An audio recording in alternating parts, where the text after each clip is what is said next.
नमस्ते। सितारों के धधकते जन्म से लेकर सचेत वास्तविकता के सबसे गहरे रहस्यों तक की इस अद्भुत ब्रह्मांडीय यात्रा में आपका स्वागत है। आज के इस एक्सप्लेनर में हमारा मुख्य विषय है सितारों से जन्म, जीवन और चेतना का ब्रह्मांडीय ढांचा। आइए मिलकर देखते हैं कि भौतिकी, जीव विज्ञान और हमारी अपनी चेतना आपस में कैसे और कितनी गहराई से जुड़ी हुई हैं। महान वैज्ञानिक कार्ल सेगन की एक बहुत ही मशहूर और गहरी बात है। उन्होंने कहा था, यदि आप शुरुआत से एप्पल पाई बनाना चाहते हैं तो आपको सबसे पहले ब्रह्मांड का आविष्कार करना होगा।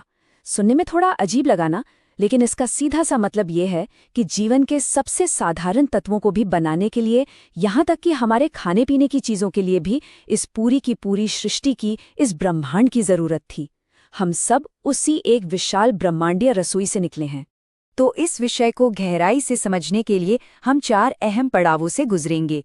पहला, तारकीय भट्टियों में निर्माण। दूसरा, एंट्रोपी और उत्पत्ति। तीसरा, एंथ्रोपिक सिद्धांत। और आखिर में बायोसेंट्रिज्म और सचेत वास्तविकता। चलिए सबसे पहले पड़ाव से शुरुआत करते हैं। तारकीय भट्टियों में निर्माण, जीवन के तत्वों को पकाना। जरा इस ग्राफिक को देखिए।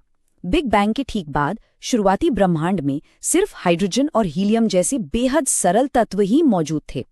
अब इन साधारण गैसों में तो इतनी क्षमता थी नहीं कि वो जीवन जैसी किसी बेहद जटिल चीज का निर्माण कर सकें। जीवन को तो कार्बन, ऑक्सीजन और नाइट्रोजन जैसे भारी तत्वों की जरूरत थी। तो सवाल ये है कि ये भारी तत्व आखिर आए कहां से? इसका जवाब छिपा है उन विशाल तारों के अंदर जो किसी भट्टी की तरह काम करते हैं। इन तारकीय भट्टियों के अंदर इतना ज्यादा दबाव और गर्मी होती है कि हाइड्रोजन के परमाणु आपस में टकराकर जुड़ने लगते हैं, जिसे हम संलयन कहते हैं। सबसे पहले हाइड्रोजन बदलकर हीलियम बनता है, फिर तारा सिकुड़ता है और भी ज्यादा गर्म होता है, जिससे हीलियम जुड़कर कार्बन और ऑक्सीजन बनाने लगता है। और ऐसे ही चलते चलते अंत में विशाल तारों के कोर यानी बिल्कुल केंद्र में लोहे का निर्माण होता है। ये एकदम स्टेप बाय स्टेप प्रोसेस है जो ब्रह्मांड में भारी तत्वों को जन्म देती है। अब होता यह है कि लाखों सालों तक एक तारा इन भारी तत्वों को पकाता रहता है, लेकिन जब उसका सारा ईंधन खत्म हो जाता है और कोर पूरी तरह लोहे में बदल जाता है, तो पता है क्या होता है? सिर्फ एक माइक्रोसेकंड में, जी हाँ, पलक झपकने से भी कम समय में वो पूरा कोर ढह जाता है। और फिर होता है एक भयानक महाविस्फोट, जिसे हम सुपरनोवा कहते हैं। महीनों तक चमकने वाले इस अद्भुत विस्फोट के जरिए जीवन के ये सारे जरूरी ब्लॉक्स पूरे अंतरिक्ष में दूर दूर तक बिखर जाते हैं। तो जब हम कहते हैं ना कि हम तारों की धूल से बने हैं, तो वो कोई कविता नहीं, बिल्कुल सच है। अब आते हैं हमारे दूसरे हिस्से पर, एंट्रोपी और उत्पत्ति। कैसे मृत तारे का पदार्थ जीवित हो जाता है। अब यहाँ एक बहुत ही बड़ा कंसेप्चुअल सवाल खड़ा होता है। बढ़ती एंट्रोपी का नियम निर्जीव पदार्थ को जीवन वाले गुण हासिल करने के लिए कैसे मजबूर कर देता है? मतलब अंतरिक्ष में बिखरे हुए वो बेजान परमाणु अचानक से संगठित होकर सांस लेने वाले जीवों में कैसे बदल जाते हैं?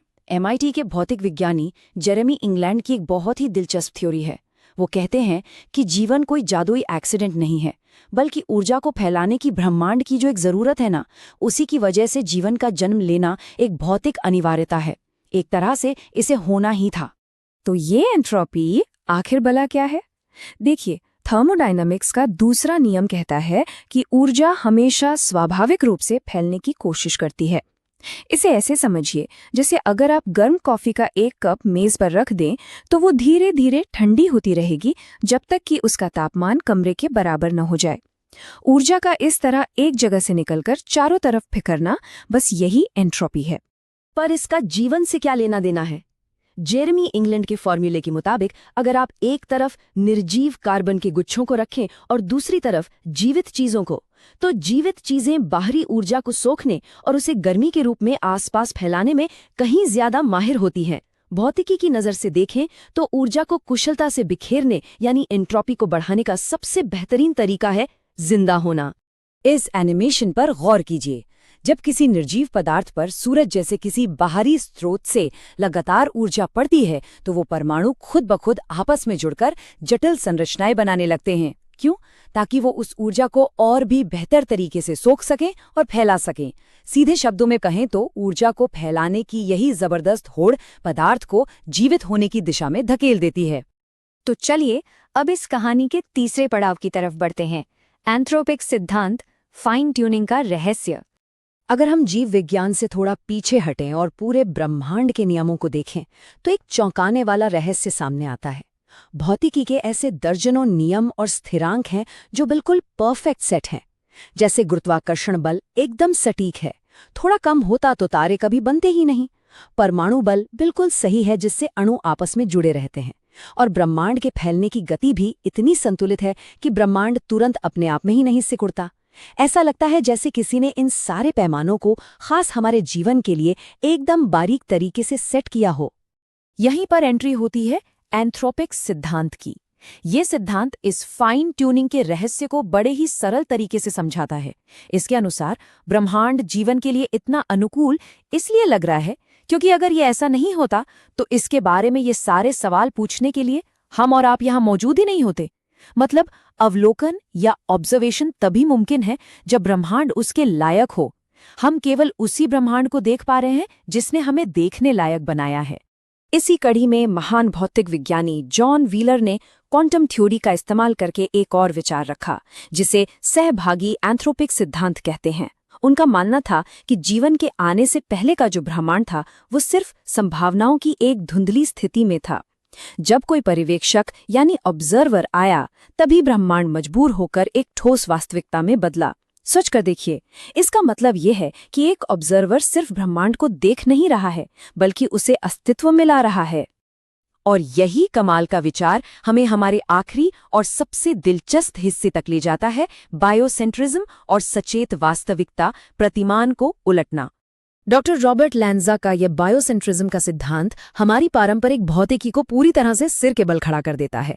आमतौर पर हम क्या मानते हैं कि ब्रह्मांड पहले से था और हम इंसान उसमें एक दुर्घटना की तरह पैदा हो गए। लेकिन बायोसेंट्रिज्म कहता है कि जीवन और चेतना कोई बाय प्रोडक्ट या साइड इफेक्ट नहीं है, बल्कि यही वो बुनियादी तत्व हैं जो असल में इस ब्रह्मांड का निर्माण करते हैं। इस क्रांतिकारी नजरिए के अनुसार स्थान और समय यानी स्पेस और टाइम ये कोई बाहरी ठोस चीजें नहीं है। ये तो बस ऐसे टूल्स हैं जिनकी मदद से हमारा दिमाग आसपास की जानकारियों को समझता है। और तो और, जब तक कोई सचेत पर्यवेक्षक किसी पदार्थ को देखता नहीं है तब तक वो पदार्थ सिर्फ एक संभावना की तरंग के रूप में रहता है। तो जो फाइन ट्यूनिंग की बात हमने की थी वो इसलिए नहीं है कि ब्रह्मांड हमारे लिए बना है, बल्कि इसलिए है क्योंकि जीवन ने ही मूल रूप से ब्रह्मांड को आकार दिया है। डॉक्टर लांजा का एक बहुत ही पावरफुल कोट है।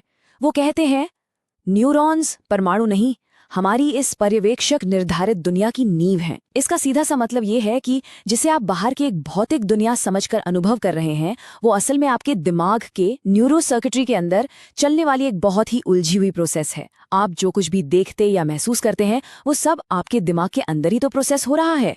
तो प्राचीन तारों की उन धधकती भट्ठियों में तत्वों के बनने से लेकर उस क्वांटम चेतना तक जो उन तारों के ही पदार्थ को समझने की कोशिश कर रही है, ये पूरा ब्रह्मांडीय चक्र एक बेहद गहरे सवाल पर आकर रुकता है। सवाल ये है कि अगर चेतना ही ब्रह्मांड की अंतिम वास्तुकार है तो हम सब मिलकर ठीक इसी पल किस तरह के ब्रह्मांड का निर्माण कर रहे हैं? इस सवाल को अपने जहन में रखिएगा। आज के इस एक्सप्लेनर में हमारे साथ इस ब्रह्मांडीय सफर पर चलने के लिए आपका बहुत बहुत धन्यवाद।